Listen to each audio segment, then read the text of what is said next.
देखो बच्चों, आज हम इस वीडियो में जो जेईई मेंस 28 जनवरी को शिफ्ट 1 और शिफ्ट सेकंड में जो एग्जाम हुए थे उनमें जो 12 सिलेबस से जो क्वेश्चन आए हुए थे उनको हम कराएंगे। ये क्वेश्चन जो बच्चे फेज सेकंड में जेईई मेंस का एग्जाम दे रहे हैं उनके लिए बहुत इंपॉर्टेंट है, और जो नीट का एग्जाम देंगे उनके लिए बहुत इंपॉर्टेंट है, और जो बच्चे अभी 12th करके जेईई मेंस और नीट का एग्जाम देंगे उनके लिए तो बहुत ज्यादा इंपॉर्टेंट है, क्योंकि उनका 12th का सिलेबस बहुत अच्छे से हो गया होता है और वो इन क्वेश्चनों को बड़ी आसानी से कर सकते हैं। तो इन क्वेश्चनों को हम करते हैं, आप सब बच्चे इनको ध्यान से देखना। ओके, तो सबसे पहले मैं आपको पहला क्वेश्चन बताता हूं। सब बच्चे इस क्वेश्चन को ध्यान से पढ़ें। Two capacitors C1 and C2 are connected in parallel to a battery. Charge time graph is shown below for the two capacitors. The energy stored with them U1 and U2. Which of the statement is true? तो जरा देखिए, यहाँ पर charge versus time graph दे रखा है capacitor का, और ये स्टेडी स्टेट है। कौन सी स्टेट है? ये तुम्हारी स्टेडी स्टेट है। एक सेकेंड, ये तुम्हारी जो स्टेट है वो है तुम्हारी स्टेडी स्टेट का ये ग्राफ है, ये वाले। अब देखिए, तो स्टेडी स्टेट में जिसका कैपेसिटेंस C1 है उस पर चार्ज क्या होगा? Q1।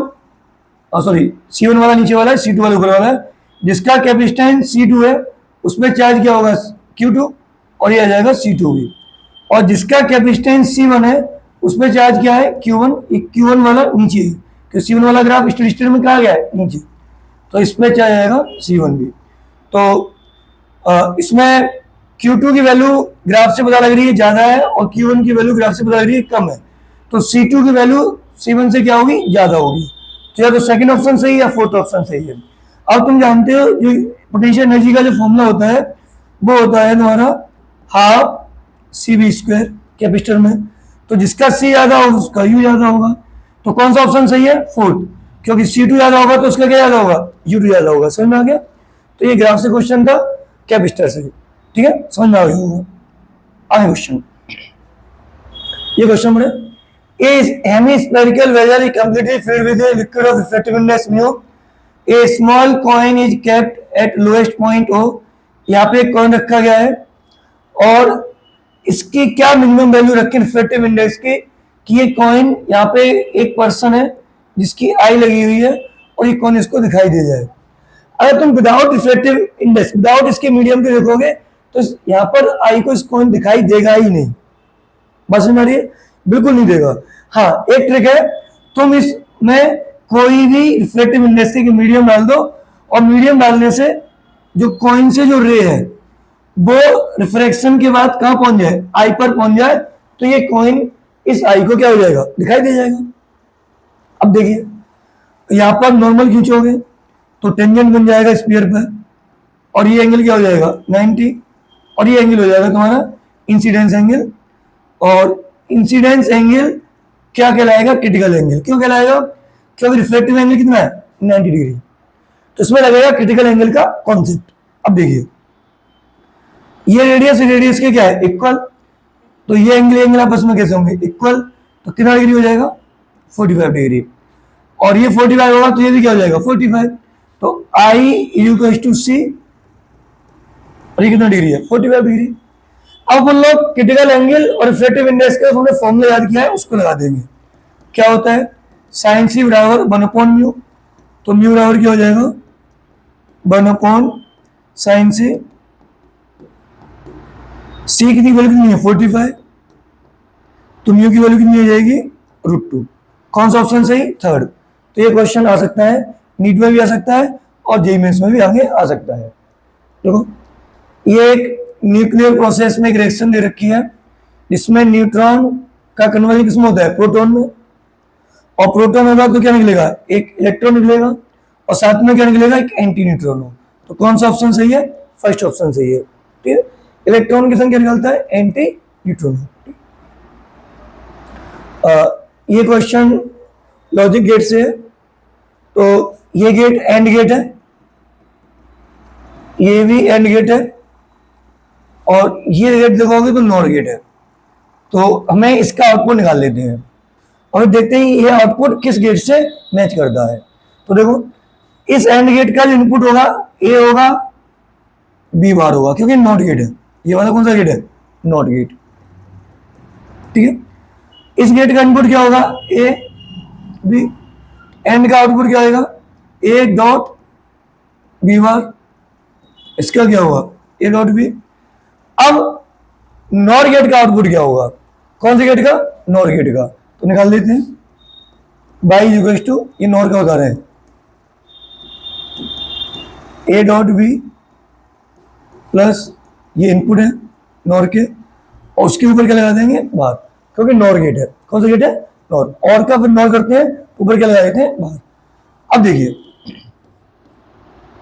इसमें ए कॉमन ले सकते हैं इस वाली एक्सप्रेशन में, बी बार प्लस बी, और बी बार प्लस बी को ले सकते हैं अपन लोग 1, कह सकते हैं 1, क्योंकि बी अगर 0 होगा तो बी बार क्या हो जाएगा? 1। अगर बी 1 होगा तो बी बार क्या हो जाएगा? 0। ऐड होकर क्या हो जाएगा? 1। तो यहाँ आउटपुट आ जाएगा तुम्हारा ए बार। दो किसमें आता है? ए बार।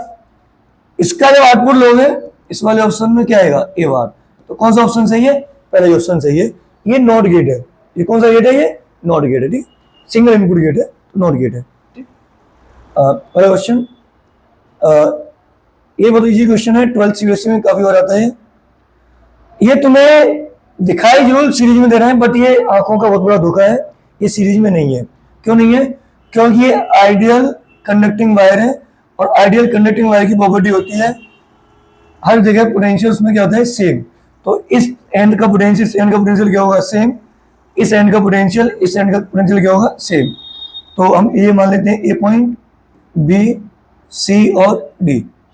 तो ए और डी का पोटेंशियल सेम है, तो देखो ए और डी को साथ में लिख लो, बी और सी को साथ में लिख लो। ठीक है, ये दोनों की पोटेंशियल सेम है, ए और डी के यहाँ पे, बी और सी के यहाँ पे। ठीक है, अब देखिए ए और सी के बीच में एक रेजिस्टेंस लगा है, ए इधर है, सी इधर है, तो एक रेजिस्टेंस लगा लो R/3। समझिए, सी और डी के बीच में रेजिस्टेंस लगा है, सी इधर है, डी इधर है, रेजिस्टेंस लगा लो R/3। डी और बी के बीच में रेजिस्टेंस है, तो डी इधर है, डी इधर है और बी इधर है, तो यहां भी लग जाएगा। देखो, तो ये इसका एक्चुअल डायग्राम है। वही किसमें आ गए? पैरेलल में। तो पैरेलल में क्या हो जाएगा? R/3, और तीनों सेम है तो 3 का क्या जाएगा? डिवाइड, तो क्या जाएगा? R/9। तो ये भी कर लेंगे। ठीक, अच्छा क्वेश्चन था, ये क्वेश्चन भी अच्छा है। A wire of resistance R is bent into an equilateral triangle and an identical wire is bent into square. तो पहले एक वायर है, कोई भी वायर मान लेते हैं, इसको पहले कन्वर्ट किया गया है इक्विलैटरल ट्रायंगल में, R/3, R/3, R/3। इसी वायर को फिर कन्वर्ट किया गया है स्क्वायर में, तो इसके रेजिस्टेंस हो जाएंगे R/4, R/4, R/4, R/4। अब वो कह रहा है कि रेशियो निकालना है two end point of an edge of the triangle, मतलब इन दो पॉइंट्स के बीच में इक्विवेलेंट रेजिस्टेंस निकाल लो, इन दो पॉइंट के बीच में इक्विवेलेंट रेजिस्टेंस निकाल लो, और फिर उसका हमें क्या निकालना है? रेशियो निकालना है। तो इसका कैसे निकालोगे? ये सीरीज में है, इसके संग किसमें है? पैरेलल में। तो ट्रायंगल के लिए, किसके लिए? ट्रायंगल के लिए। तो सीरीज का क्या हो जाएगा? R/3, R/3 कितना हो जाएगा? 2R/3, और ये 2R/3, R/3 से किसमें है? पैरेलल में। तो क्या हो जाएगा? 2R/3 R1 R2 upon R1 plus R2। Solve कर लेना। ठीक है, ऐसे ही अब इसका इक्विवेलेंट निकाल लेंगे। R/4, R/4, R/4 किसमें है? सीरीज में। तो ये आ जाएगा तीनों का 3R/4, तो 3R/4 R1 R2 पैरेलल का, R1 प्लस R2। R1 निकाल लोगे, R2 निकाल लोगे, दोनों का आपस में डिवाइड कर लेना, तो रेशियो आ जाएगा। शायद 4th ऑप्शन सही है, चेक कर लेने के बाद निकाल के। ठीक है, चेक कर लेना। और क्वेश्चन ये पढ़ो, due to presence of an electromagnetic which electric component is given by E।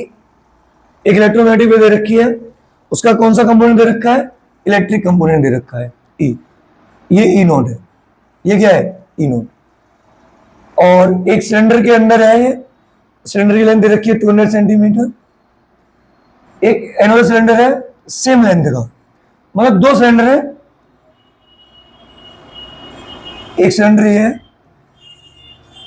और एक सिलेंडर और है, बट दूसरे सिलेंडर की डायमीटर हाफ है, रेडियस हाफ है, लेंथ दोनों की कैसी है सेम है, और दोनों में एनर्जी सेम है। मान लो इसमें जो एनर्जी E1 होगी, इसमें जो E2 होगी, और दोनों वैल्यू कैसे कर देंगे सेम। तो अपन लोगों को पता है एनर्जी डेंसिटी का फॉर्मूला पता होता है, सब बच्चों को किसका पता होता है, एनर्जी डेंसिटी का फॉर्मूला इलेक्ट्रोमैग्नेटिक वेव में क्या होता है 1/2 एप्सिलॉन नॉट ई नॉट का स्क्वायर। तो हम इस सिलेंडर के अंदर टोटल एनर्जी निकाल लेंगे, तो टोटल एनर्जी क्या जाएगी, energy density into volume. Easy. अब जानते हैं वॉल्यूम क्या होता है सिलेंडर का, क्या होता है volume, pi r square h. तो ये हो जाएगा तुम्हारा 1/2 एप्सिलॉन नॉट, E1 निकाल रहे हो तो एप्सिलॉन ई नॉट 1 लिख दो, इसके लिए हम 1 यूज कर रहे हैं, इसका एम्पलीट्यूड 1, और वॉल्यूम हो जाएगा तुम्हारा पाई आर स्क्वायर की आर रेडियस मान ली हमने, और लेंथ मान ली एल। ठीक। अब देखिए, अब इसमें एनर्जी निकाल लो, तो सेम फॉर्मूला 1/2 यही एप्सिलॉन नॉट, यहाँ पे एम्पलीट्यूड क्या कर दिया, एप्सिलॉन ई नॉट 2 का होल स्क्वायर, ये एम्पलीट्यूड है, सेकंड वाली इलेक्ट्रोमैग्नेटिक वेव होगा उसका, इसमें है, इनटू वॉल्यूम क्या हो जाएगा, ये रेडियस में r/2 लगानी है, क्या लगानी है r/2, तो pi r square h, length same है। अब वो कह रहा है क्वेश्चन में दोनों में एनर्जी क्या है सेम, तो E1 इक्वल टू क्या कर दो E2, E1 equal to E2। तो देखो जब तुम E1 इक्वल टू E2 करोगे तो सब कुछ कट जाएगा, 1/2 से 1/2, एप्सिलॉन नॉट से एप्सिलॉन नॉट, पाई से पाई, एल से एल, तो इधर आएगा तुम्हारा E1 का होल स्क्वायर, E0 2 का होल स्क्वायर इंटू 1/4। तो यहां से E0 2 आ जाएगा तुम्हारा, सेकेंड वेव का जो एम्पलीट्यूड आ जाएगा वो आ जाएगा, रूट लेना पड़ेगा, तो 2 E0 1, मतलब पहले का जो एम्पलीट्यूड है इलेक्ट्रोमैग्नेटिक वेव में, उसमें दूसरी वाली इलेक्ट्रोमैग्नेटिक वेव में पहले के एम्पलीट्यूड का कितना टाइम्स हो जाएगा 2 टाइम्स। तो ऐसी कौन सी वेव है जिसमें 2 टाइम्स है, सेकंड वाली। देखो 100 है, यहाँ पे कितना हो जाएगा 200, समझ में आ गया। अच्छा क्वेश्चन था, एनर्जी डेंसिटी पर बेस्ड था।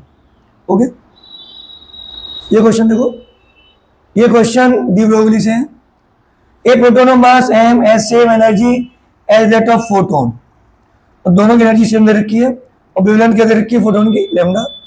If proton is moving speed then ratio of its, दोनों की वेवलेंथ का रेशियो पूछा है। देखो कुछ नहीं, प्रोटॉन की वेवलेंथ और फोटोन की वेवलेंथ का रेशियो पूछा है, तो तुम्हें पता ही होना चाहिए कि प्रोटॉन की वेवलेंथ का फॉर्मूला क्या होगा, h/√2m के जब हम ई लगा देंगे एनर्जी, समझ में आ गई। और फोटोन की वेवलेंथ का फॉर्मूला क्या होता है, तुम्हें पता है फोटोन की एनर्जी क्या होती है Sc/λ, तो फोटोन की वेवलेंथ क्या आ जाएगी Sc/E, कर दो Sc/E, एस कैंसिल हो जाएगा, ये ऊपर पहुंच जाएगा, तो रूट वाला ऊपर पहुंच जाएगा। कौन सा ऑप्शन सही है, थर्ड। ठीक, कर लेना। अब आने वाला क्वेश्चन देखो, एक thin spring of P1 with angle, एक प्रिंग रखा है, इसका एंगल है 4 डिग्री, और इसका रिफ्लेक्टिवनेस कितना है 1.54। ठीक, एक एंगल प्रिंग P2 है और उसका रिफ्लेक्टिवनेस दे रखा है इतने, यहां देखो डिस्पर्सन विदाउट डेविएशन, तो दूसरा वाला जस्ट अपोजिट टाइप रखा गया होगा, तो इसने जो डेविएशन किया होगा उसको काउंटर ट्रैक करने के लिए इसने नीचे तरफ कर दिया गया होगा। ठीक, तो इसका प्रिज्म एंगल क्या मान लेते हैं A2, क्या मान लेते हैं A2, और इसका रिफ्लेक्टिवनेस कितना है 1.72। तो इसका डेविएशन Δ1, इसका डेविएशन Δ2, और दोनों का एड करके आना चाहिए 0, तभी तो डेविएशन 0 पाएगा। Delta 1 plus delta 2 equals to 0। अब तुमको डेल्टा का फॉर्मूला पता होना चाहिए, क्या होता है, म्यू माइनस 1 इंटू ए। तो पहले वाले का mu 1 minus 1 into A 1 plus mu 2 minus 1 into A 2 equals to 0। Mu 1 को रख देना 1.54, ए 1 को रख देना 4 डिग्री, म्यू 2 को रखना 1.72, यहाँ से ए 2 निकल के आ जाएगा, ठीक है। तो ए 2 आ जाएगा माइनस के 3। माइनस का मतलब ये है कि उल्टा करके रखा गया, ठीक। तो कितना आ जाएगा, 3 आ जाएगा, तो निकाल देना, ठीक है। समझ में आ गया वो कॉन्सेप्ट, ठीक। ये वाला क्वेश्चन देखो, A double slit interference experiment performs with A light of wavelength, ये बाईडीएससी से, और इसमें पहले 600 नैनोमीटर की वेवलेंथ यूज करी है, और ये जो 10th ब्राइट रेंज है उसकी पोजीशन आ रही है 10th मिलीमीटर पे, ठीक है। फिर वो पूछ रहा है कि अगर वेवलेंथ हम 660 नैनोमीटर की यूज करें, मतलब नेक्स्ट मोनोक्रोमेटिक लाइट जिसकी वेवलेंथ कितनी है 660 नैनोमीटर, उसका हम यूज करें, तब 10th ब्राइट रेंज की वेवलेंथ क्या होगी, ठीक। तो तुमको पता होना चाहिए बाईडीएससी में nth ब्राइट रेंज की पोजीशन का फॉर्मूला क्या होता है, एन लैम्डा बड़ी डी अपॉन स्मॉल डी, ठीक है। तो पहले दे रखा है तुम्हारा पहले वाले के लिए 10 मिलीमीटर 10 ब्राइट रेंज फर्स्ट, और लैम्डा कितना किया है 600 नैनोमीटर बड़ी D upon small D. Same formula फिर लगाना है किस वाली वेवलेंथ के लिए 660 के लिए, बट अब हमें ये पोजीशन पूछी गई है x10, ठीक है। और यहाँ पे 10 और लैम्डा क्या लगा दोगे 660 बड़ी डी अपॉन स्मॉल डी, दोनों इक्वेशन से सेकंड में फर्स्ट का डिवाइड कर देना, आंसर आ जाएगा कितना 11, कितना आ जाएगा 11। तो इसको डिवाइड कर दोगे तो ऑटोमेटिक आंसर क्या आ जाएगा 11, ठीक है। कर लेना, समझ कट जाएगा, ये कट जाएंगे, आए उसे करते हैं। A uniform magnetic field of 0.4 tesla perpendicular to a circular copper disc 20 centimetre in radius, एक डिस्क है और इसकी रेडियस दे रखी है 20 सेंटीमीटर, मीटर में कन्वर्ट कर लेंगे, और ये रोटेट कर रही है एक मैग्नेटिक फील्ड के अंदर जो इसके परपेंडिकुलर है। तो यहां पर पूछा है कि सेंटर और इस पॉइंट के बीच में जो डिस्क की रिम है, ये रिम और सेंटर के बीच में जो पोटेंशियल डिफरेंस जनरेट होगा वो पूछा गया है। तो हमने तुम्हें, जब एक रॉड है, क्या है, एक रॉड है जिसकी लेंथ L होती है, और जब मैग्नेटिक फील्ड में रोटेट करती है ओमेगा स्पीड से, तो इसके एंड्स के अक्रॉस जो पोटेंशियल डिफरेंस इंड्यूस्ड होता है उसका फॉर्मूला लगाया था 1/2 बवाल square B omega L square, ठीक है। सेम वही फॉर्मूला लगा देंगे, यहाँ पे बी दे रखा है तुम्हें, सेम ये लगेगा कॉन्सेप्ट, ओमेगा दे रखा है, एल की पे क्या लगा दोगे आर लगा दोगे, क्या लगा दोगे आर, एल का काम यहाँ पे कौन कर रहा है आर कर रहा है, तो इन दोनों के बीच में क्या जाएगा एक पोटेंशियल डिफरेंस जनरेट हो जाएगा, ठीक है। अगर एक क्वेश्चन आता कि इन दोनों पॉइंट्स के बीच में पोटेंशियल डिफरेंस क्या होगा, इस रिम के इस पॉइंट के उस पॉइंट के बीच में अगर पूछ लिया जाए तो आंसर 0 बताओगे, क्या बताओगे 0, क्योंकि ये फिर इधर क्या बन गई रॉड बन गई, ठीक है। तो ये और ये सेम पोटेंशियल पे होंगे और पोटेंशियल डिफरेंस क्या आएगा इन दोनों पॉइंट्स का 0, ये पूछ सकता है, ठीक है। अगला क्वेश्चन, हाँ इसका आंसर थर्ड ऑप्शन सही है, ठीक है, चेक कर लेना, ठीक है। अब देखो, a parallel plate capacitor of capacitance 1 microfarad is charged to a potential difference of 20 volt। एक कैपेसिटर को 20 वोल्ट तक चार्ज किया गया, उनके बीच की डिस्टेंस दे रखी इतनी।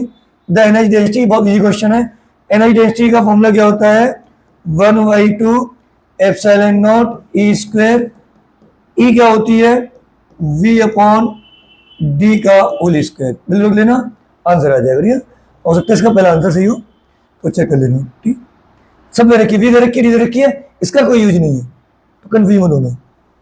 आने वाला question, In a long glass tube, mixture of two liquids A and B with refractive index में इन दो मीडियम से एक कॉन्वेक्स रिफ्रैक्टिव इंडेक्स बनता है, ऑब्जेक्ट रखा हुआ है। ये क्वेश्चन बहुत अच्छा है, ध्यान से देखना। इधर है तुम्हारा 1.4, इधर है तुम्हारा 1.3 और एक ऑब्जेक्ट रखा है तुम्हारा कितने सेंटीमीटर पर, 13 सेंटीमीटर पर वो, और इसका भी मैग्निफिकेशन दे रखा है, जो इससे इमेज बनेगी उसका -2 दे रखा है। इसकी रेडियस पूछिए, ठीक है, इस कॉन्वेक्स रिफ्लेक्टिंग सरफेस की क्या पूछिए, रेडियस। तो तुम्हें स्फेरिकल सरफेस से रिफ्लेक्शन का फॉर्मूला आना चाहिए। तो क्या होता है formula, μ2/v, μ1/u, μ2 minus μ1/r, एक ये फॉर्मूला आना चाहिए। और दूसरा स्फेरिकल सरफेस से जो मैग्निफिकेशन होता है उसका फॉर्मूला तुम्हें आना चाहिए, ठीक है। बहुत सारे बच्चों को याद नहीं होगा, बट याद कर लेना, बहुत इंपॉर्टेंट है जेईई मेंस के लिए। v/μ2 और u/μ1, v/μ2 और u/μ1, ठीक है। तो इन दो फॉर्मूले का इसमें यूज है। अब देखिए μ2 कितना रखा है 1.4, v हमें पता नहीं है, माइनस μ1 कितना है 1.3, u दे रखा है 13 सेंटीमीटर, μ2 की वैल्यू 1.4, μ1 की वैल्यू 1.3, r हमें फाइंड आउट करना है। तो यहाँ से ये 1/10 हो गया और ये माइनस का रखेंगे, सॉरी किसका रखेंगे, माइनस का, माइनस माइनस प्लस हो जाएगा, इधर क्या हो जाएगा माइनस, तो इसको ध्यान से करना है। 1.4v और ये हो जाएगा 0.1r और प्लस क्या माइनस हो जाएगा 1.10, ये हो जाएगा 10r माइनस 1/10, एलसीएम ले लेना, 10r एलसीएम आ जाएगा, तो 1 माइनस 10 से r, तो ये वैल्यू आ जाएगी, यहाँ से मैं वैल्यू निकाल लूँ तो 1.4/v की वैल्यू आ जाएगी 1 माइनस r/10r। इसका हम यूज यहाँ पे ले सकते हैं। आगे देखो, अब यहाँ पे लगा तो m की वैल्यू कितनी है -2, v/μ2, v/μ2 यही तो है, इसको उल्टा कर दो, 10r/1 minus r upon u/μ1, u की वैल्यू कितनी रखोगे -13 और μ1 कितना है 1.3, ठीक है। समझ में आ रहा है, इसको तुम सोल्व कर लेना और सोल्व करने के बाद r की वैल्यू कितनी आ जाएगी, ये आ जाएगी, घर पर कर लेना, आ जाएगा। कौन सा समझ में आ गया, दो फॉर्मूले लगने हैं, एक स्फेरिकल सरफेस से रिफ्लेक्शन का, एक स्फेरिकल सरफेस से मैग्निफिकेशन का, बस ये थोड़ा सा नया है, ठीक है। आगे देखो ये वाला क्वेश्चन, ये तुम्हारा एक इलेक्ट्रॉन है और जो किसी ऑर्बिट में चक्कर लगा रहा है, रिवॉल्यूशन कर रहा है, तो उसकी जो फ्रीक्वेंसी होगी वो उसके क्वांटम नंबर के कैसे होगी। तो मैंने टाइम पीरियड के बारे में बताया था कि अगर कोई इलेक्ट्रॉन ऑर्बिट में घूमता है तो टाइम पीरियड क्या होता है 2πr/v, और जो r होता है रेडियस होती है ऑर्बिट की, वो किसके प्रोपोर्शनल होती है n²/z के, पता होना चाहिए। और जो वेलोसिटी ऑफ ऑर्बिट होती है वो किसके प्रोपोर्शनल होती है, तुम्हारी वो होती है j/n के, ठीक है। तो n कहाँ पहुंच जाएगा ऊपर, तो टाइम पीरियड प्रोपोर्शनल आता है n/z², तो फ्रीक्वेंसी इसके क्या होती है इनवर्सली प्रोपोर्शनल। तो कौन सा ऑप्शन सही, सेकंड, ठीक है। हो सकता है अगली बार टाइम पीरियड आ जाए क्वेश्चन, तो इंपोर्टेंट है। रेशियो पूछ सकता है, कुछ भी पूछ सकते हैं यहाँ से। Which of the following phenomena cannot be explained by wave theory of light, तो तुम्हें पता होना चाहिए Compton effect, Raman effect, photoelectric effect, ये किस पे डिपेंड करते हैं, पार्टिकल नेचर ऑफ लाइट, ठीक है, फोटोन पे डिपेंड करते हैं, और ये जो ऊपर वाले हैं ये वेव थ्योरी पर डिपेंड करते हैं, ठीक।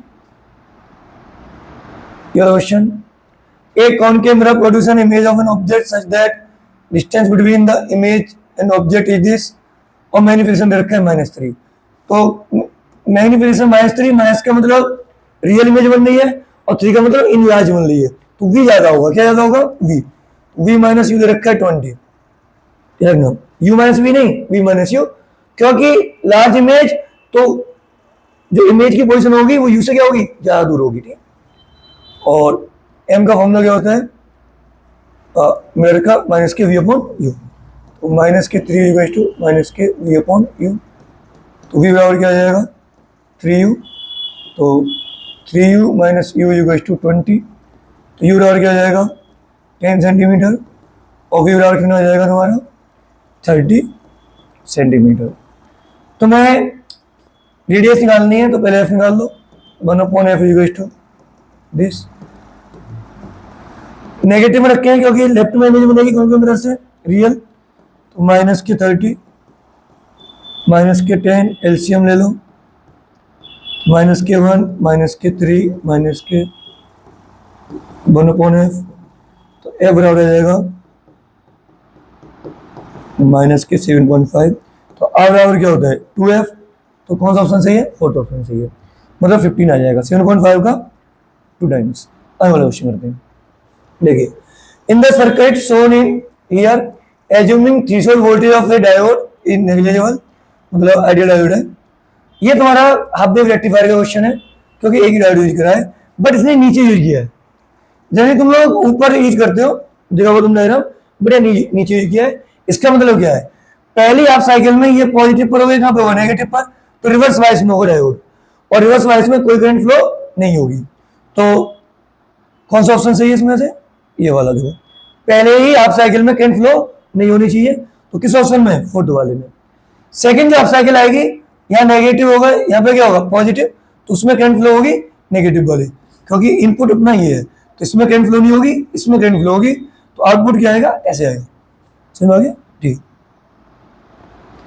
ये वाला क्वेश्चन देखें, यहाँ एक वायर है, ये इसको इस तरीके से सर्कुलर आर्क में हुआ है, उसके बाद ऐसे ला गया है, तो इस वायर की वजह से मैग्नेटिक फील्ड होगी, इसकी वजह से होगी, बट इसकी वजह से नहीं होगी सेंटर पर, क्यों, सेंटर बिल्कुल इसके जस्ट पीछे आ गया, तो जो सेमी इनफाइनाइट वायर है उसकी वजह से मैग्नेटिक फील्ड किधर होगी, डायरेक्शन देखो, करंट की तरफ थंब और थप्पड़ मारो किधर आ रहा है, अंदर की ओर, अंदर आ जाओ सर्कुलर आर्क पे, तो यहाँ पे करंट की तरफ थंब और थप्पड़ मारो किधर आ रहा है, अंदर, तो दोनों में मैग्नेटिक फील्ड क्या है, इनसाइड, तो वेक्टर सम करोगे तो ऐड हो जाएगी, तो B1 क्या जाएगा mu not I upon 4 pi A, B2 formula याद होगा तुम्हें सर्कुलर आर्क का 4 पाई ए, थीटा रेडियन में रखते हैं, किसमें रखते हैं, रेडियन में, तो ये कितना हो जाएगा 3 पाई बाई 2, कितना हो जाएगा, थीटा होता है वो किसमें रखेंगे, रेडियन में, वो क्या है 3 पाई बाई 2, तो कौन सा ऐड कर लो B1 प्लस B2, तो देखो 3 पाई बाई 2 डायरेक्ट ये है, कुछ नहीं करना, डायरेक्ट ऐड करके कॉमन ले लोगे, ये ऑप्शन आ जाएगा, ठीक। ये वाला क्वेश्चन, इसमें थोड़ा सा तुम्हारा मैग्नेटिक फील्ड दे रखा है, इलेक्ट्रोमैग्नेटिक वेव का, और इलेक्ट्रिक फील्ड निकालना है तुम्हें, तो तुम्हें पता होना चाहिए कि इलेक्ट्रोमैग्नेटिक वेव में मैग्नेटिक फील्ड और इलेक्ट्रिक फील्ड के फेज क्या होते हैं, सेम, तो सेम फेज का एक तो ये ऑप्शन है, एक ऑप्शन है, ये हो नहीं सकते, ठीक। अब एयर बी में कौन सा ऑप्शन सही है, देखो या तो फर्स्ट सेकंड सही होगा, सेकंड सही होगा। अब हम जानते हैं एक ट्रिक है, जो इलेक्ट्रोमैग्नेटिक वेव प्रोपोगेट होती है वो किस डायरेक्शन में होती है, E vector cross B vector, और प्रोपोगेशन पता लगेगा फेज से, तो इलेक्ट्रोमैग्नेटिक वेव किस डायरेक्शन में जा रही है, या माइनस है तो क्या बोलेंगे प्लस, प्लस के गैप। अब देखते हैं किसमें आता है, ई वेक्टर पहले, आई क्रॉस आई जे, तो आई क्रॉस जे क्या होता है के कैप, माइनस जे क्रॉस आई क्या हो जाएगा के कैप, तो जे क्रॉस आई माइनस के माइनस माइनस प्लस के, जे क्रॉस के 0, तो पहले वाले ऑप्शन में क्या रहा है कि E vector cross B vector क्या रहा है के कैप, तो कौन सा ऑप्शन सही है 1, तो ऐसे करते हैं, पहले दो ऑप्शन फेज से उठाएंगे, फिर दो में से एक option E vector cross B vector direction उठा देंगे, ठीक है, समझ में आ गया होगा, अच्छा क्वेश्चन था। ये देखिए, ये कंडक्टिंग बार है जो इस तरीके के, ये प्लेट तुम्हारा ट्रैक है, इस पर ये वी वेलोसिटी से क्या कर रही है, मूव कर रही है मैग्नेटिक फील्ड में, ठीक है, तो ये मोशनल ईएमएफ का क्वेश्चन है, क्या क्वेश्चन है, मोशनल ईएमएफ का, तो जो इंड्यूस्ड ईएमएफ है उसका टाइम के संग क्या रिलेशन है, हमें ये निकालना है, तो तुम्हें पता है कि मोशनल ईएमएफ का कॉन्सेप्ट क्या होता है, तो मैं बता देता हूँ, बता देते हैं,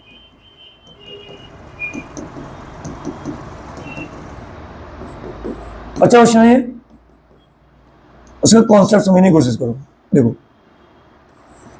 ये लेंथ में एल मान लेता हूँ, एट टाइम टी पर लेंथ कितनी हो चुकी है एल, उसकी वेलोसिटी कितनी है वी, कितनी वेलोसिटी है वी, और ये डिस्टेंस मान लेता हूँ मैं एक्स, क्या मान लेता हूँ एक्स, और ये एंगल मान लेता हूँ मैं थीटा उस टाइम पे। तो L in term of x निकाल लेते हैं, एल का हम वैल्यू किसके टर्म में निकाल लेते हैं एक्स के टर्म में, किससे निकालेंगे और निकालेंगे क्यों मैं बताऊंगा क्यों। तो टेन थीटा इक्वल टू आ जाएगा तुम्हारा ये हो जाएगी तुम्हारा परपेंडिकुलर एल बाई टू, और बेस क्या हो जाएगा एक्स, तो तुम्हारा एक्स एल बराबर आ जाएगा, यहां से एल बराबर आ जाएगा 2x टेन थीटा। ऐसा क्यों कर रहे हैं, अब देखिए अब जो इंड्यूस्ड ईएमएफ होता है वो होता है तुम्हारा फैराडे सेकंड लॉ से निकाल लेते हैं, किसे निकाल लेते हैं फैराडे सेकंड लॉ से, E equals to minus D phi upon D T. Phi क्या होता है बी होता है नहीं होता, तो E इक्वल्स टू आ जाएगा minus B D upon D T, क्योंकि यहाँ पे एरिया मैग्नेटिक वेरिएबल नहीं है, क्या वेरिएबल है एरिया, तो हमें अलग से क्या निकालना है डी अपॉन डी टी निकालना है, यहाँ पुट करते हैं। अब एरिया कैसे निकालेंगे, ये ट्राइंगल ही तो है, और ट्राइंगल का एरिया क्या होता है 1/2 बेस जो कि एल है इंटू हाइट, हाइट क्या है एक्स।